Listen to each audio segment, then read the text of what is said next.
Hello, internets. So it is Wednesday, which means, my pickup video thing. Yay! You guys all use the word hauling. I still don't like that word. I don't know why. I feel like if I'm hauling something, it feels like it's a lot more work than picking something up. Maybe that's why I say pickup. I don't know. Anyways, Wednesday, comic books. That was yesterday. Today's Thursday. The day I'm filming this. I don't know why I said Wednesday. Anyways, I got a good amount of things. One thing I wasn't really expecting, because you didn't get it last week. I don't know if it came out like yesterday or if it came out last week, but either way, it was in there. I did a whole bunch of reviews yesterday, which will be on the description for all the issue ones. I was gonna do a point now review for issues, but too much uploading, internet, slow, sucks, things. Anyways, let's get started. I did this order of, worst to best, from my opinion. And sadly, Iron Patriot is on top, and if you watch my review, you'll know why he is on top. Maybe I'm giving it less credit than it should, but yeah, it's just a couple inconsistencies that I didn't like about it. And yeah, it's not something I'm probably going to keep picking up, especially at $3.99. But yeah, there you go, Iron Patriots. That's all I got to say about it. Real Heroes issue 1. Honestly, don't know if I'm gonna pick up the next issue. It wasn't bad, but I mean, like I said with the review I did for it, that first page was unexpected. The rest of it, yeah, I don't know. It's kind of like, I don't want to say it feels like a cheap movie at that point, like near the end of it. But it just, I don't know, it screams like, this is so familiar. It's like, yeah, I don't know, I just, watch the review, you'll see what I mean about it. I don't think you gave it that bad of a rating, actually. It's just that nothing, in my opinion, was worse than Iron Patriot this week, really. Except for maybe New Avengers. Which probably was better than, or worse than Real Heroes. I don't know, it's kind of hard to tell, but New Avengers, man, I mean, they did an other alternate Earth thing, and I don't know why Doctor Strange is on the cover, because we didn't get to see Doctor Strange at all this issue. But Black Panther and the Submariner here, they talk and stuff, and then Black Panther shows them an other alternate Earth with like a crazy number, or like 2 something, I don't freaking giant ass number. And yeah, it's cool that Earth is cool, or because it has like completely different heroes on it and stuff. But aside from that, it's again just more of the same of them sitting there and watching another alternate Earth either get destroyed or not get destroyed. And it's like, guys, you've done this for like what, 3-4 issues in a row now. You're just like in an infinite loop now. I mean, you've had like some development with like the Black Swans, with the map makers and stuff, but aside from that, I mean, it's not anything that new, and it's just like, stop with the alternate Earths and get on to the main story, and let's see how this plays out. I mean, they could have shortened like everything that's been happening, all the character development, all the actual main story stuff could have been probably shortened down to 2 issues instead of spreading it out this many issues, in my opinion. But yeah, New Avengers, slowing down, at least that's the way I see it. I don't want to drop it because I want to see that story arc end, but it's been 16 issues. Yeah. Anyways, next up, all new X Factor issue 5. The only reason I didn't like this one that much, even though I did like it, was just because the 2 bad guys that everybody seems to know, I have no idea who it is. That's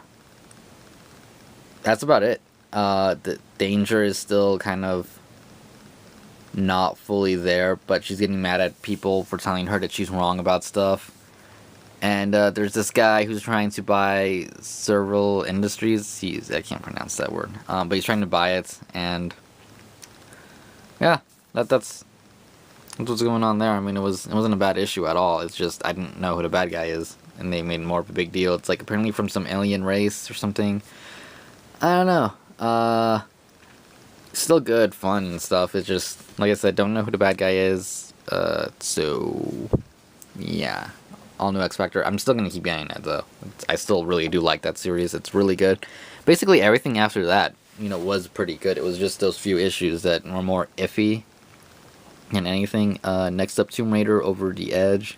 This is issue 2 of the Tomb Raider series that takes place after the Tomb Raider game that came out by Square Enix, and it is still really good. They explain what's happening with the Flood and these artifacts that they took off the island, which are either cursed or not. I don't completely understand that, but that's pretty much what's going on there. There's these guys who want them for themselves. The typical, oh, you have these treasures, we want them because we're the bad guys.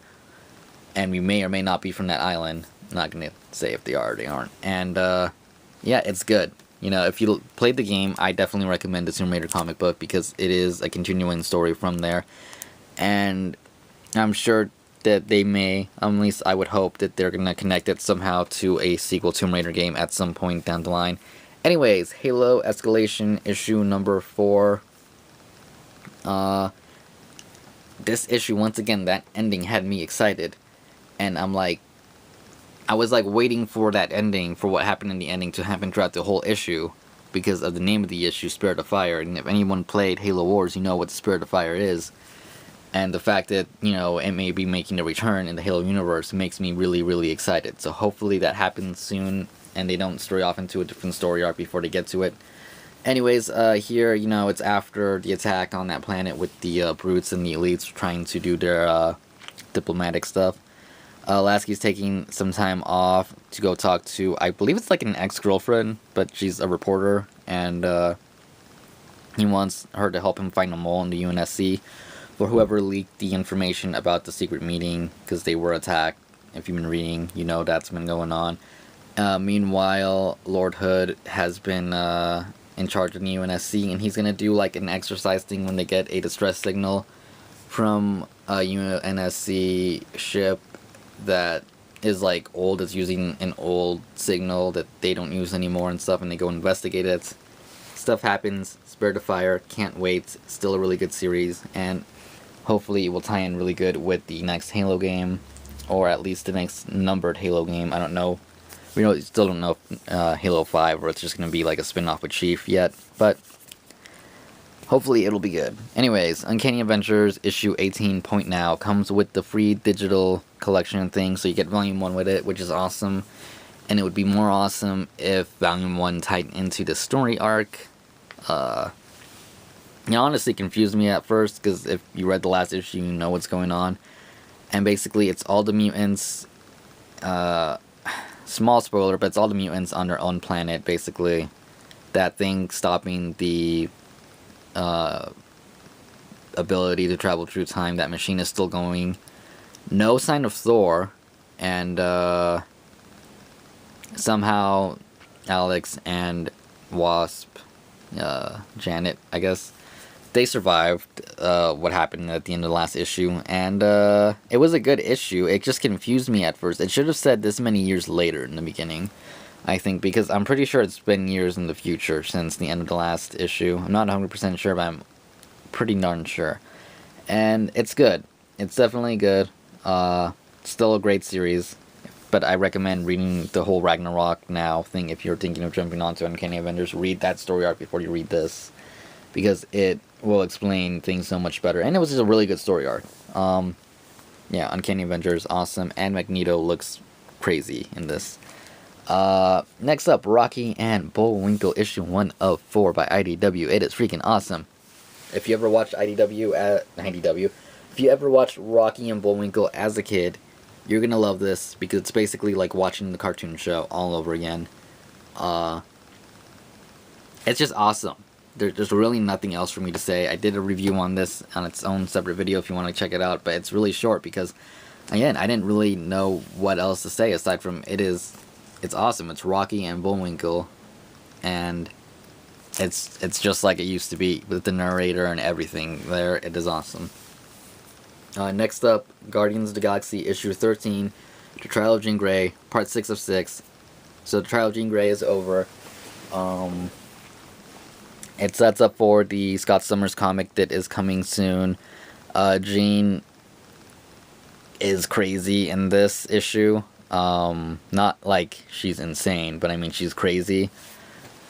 And yeah, I don't want to spoil what happens in it. It's just there's another kind of short battle going on, and a lot of convincing and talking, and then Scott deciding, to do his own thing, which I would say that's a spoiler, but if you know that there's a Scott Summers, if you didn't know, there is a Scott Summers book coming soon, and yeah, I'm definitely gonna pick that one up when it comes out. I'm hoping it's only a miniseries, because I honestly don't see how All New X-Men is gonna work without having Cyclops around. I mean, I can see him gone for a few issues, but not for an entire series. So yeah, but Trial of Jean Grey was awesome. Liked it. Nowhere near as good as Battle of the Atom, but still pretty good. And can't wait to see what happens in Guardians of the Galaxy without the X-Men tied into it, because I'm tired of tie-ins at this point, to be honest. But look at Rocket Raccoon. That is an awesome picture of Rocket Raccoon. Next up, issue 1 of Silver Surfer, which, like I said, I did a review on this one, and the link is in the description. Definitely enjoyed it. Definitely want to pick up the next issue. And it will really all just come down to what is coming out when issue 2 comes out. And if I'm spending too much money, I probably won't. Because it is a $3.99 book, and we all know how I feel about $3.99 books. There's too many of them. And, yeah. But it is written by Dan Slott, who does Spider-Man right now. And it is awesome. I actually really, really like this book. So yeah, really depends. Like, it has to be, like, too many things coming out when issue 2 comes out to keep me from getting this. But definitely recommend it. Go watch my review on it if you want. Same with Ghost Rider. I really recommend Ghost Rider. This is what I wasn't expecting to get yesterday. But yeah, I really recommend All New Ghost Rider. It was good. It was a lot better than I was expecting. And not to, like, judge a book by its cover, but when I saw the cover, I was like, this doesn't look that cool. It looks like some kind of Americanized anime that would be on Nick or something, but with the language they use, definitely would not be on any of those cartoon channels.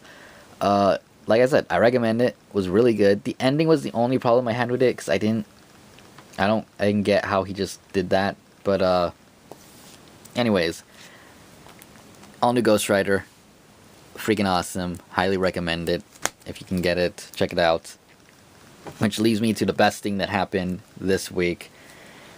Best thing that came out this week. First thing I read when I got home, The Superior Spider-Man, issue 30, which also comes with the entire first issue of Black Widow #1 in the back. You don't even have to freaking download it digitally to get it. No, it is half of the comic book is Spider-Man, the other half is Black Widow. That's pretty freaking awesome. I haven't read the Black Widow comic book. I heard good things about it from my cousin. I wanted to read it, and I was thinking about buying the back issues, but I didn't know if I was going to or not. And then, it's right here for me to check out and decide, so I'll probably read that later today or something. But this is a review for Spider-Man because it is freaking awesome. This issue, the ending of it, was just so good. Let's see. It starts off with Spider-Man 2099 and Superior Spider-Man still fighting the robots, and him trying I forgot his name. So Spider-Man 2099 is like trying to convince the other Spider-Man to help him stay and fight these guys off, while Norman is on, or Green Goblin I should say, is on the robot head telling him, hey, I'll let you, I'll do this for you. If you leave him right now, I'll tell you where the location of the next person that you may care about is, so you can try and save them. And the other guy, he's like, no, he's doing that on purpose. He knows that we can beat him if we work together, but by then he's gone because Doc Ock is crazy like that. And yeah, he gets confronted by what's going on with the bad guy and everything. And yeah, we get to see Jameson kind of struggling with the news and everything about his robot guys turning on the police and everybody. The Avengers find out about the illegal clinic the Cardiac and Spider-Man were basically running, so they want to take Spider-Man in now. No sign of Carly at all yet, so I'm assuming from the last annual issue she's still knocked out. And Peter Parker's role in all this in the Mindscape and beyond that was amazing, and I cannot wait for the next issue, which I believe it's not for another 2 weeks, which makes me sad, but I cannot wait for it because it is getting down there. Possible tease of something else happening here that I don't want to say anything about, but it was awesome, and yeah, I can't wait for it. Also, I don't know if you guys heard about it, but there's the whole Spideyverse thing. It's freaking amazing sounding, but I won't talk about that until tomorrow on my news show, so if you want to check that out, it'll be tomorrow uploaded and stuff. Anyways, that's my weekly pickups. This video ran way longer than I thought it was going to. Yeah, so Spider-Man, freaking awesome, right? Yeah? Okay, then. Like I said, definitely recommend picking up Ghost Rider and Silver Surfer issue number 1. They were both really good. Not a big fan of Iron Patriots. Sorry. And don't forget to check out the reviews on those issue 1s if you want more details on them. Like I said, links in the description. But anyways, don't forget to hit that like button and comment if you have any comments, or, you know, you want to tell me how you felt about any of these issues. You know, I'd love to hear that. And yeah, don't forget to subscribe and all that cool stuff for more videos. And I will see you tomorrow with a not so awesome weekly news show, which needs a better name. So if anyone has a suggestion, I'm still open for them. Alright then. Cool. See you next time. Thanks for watching. Goodbye.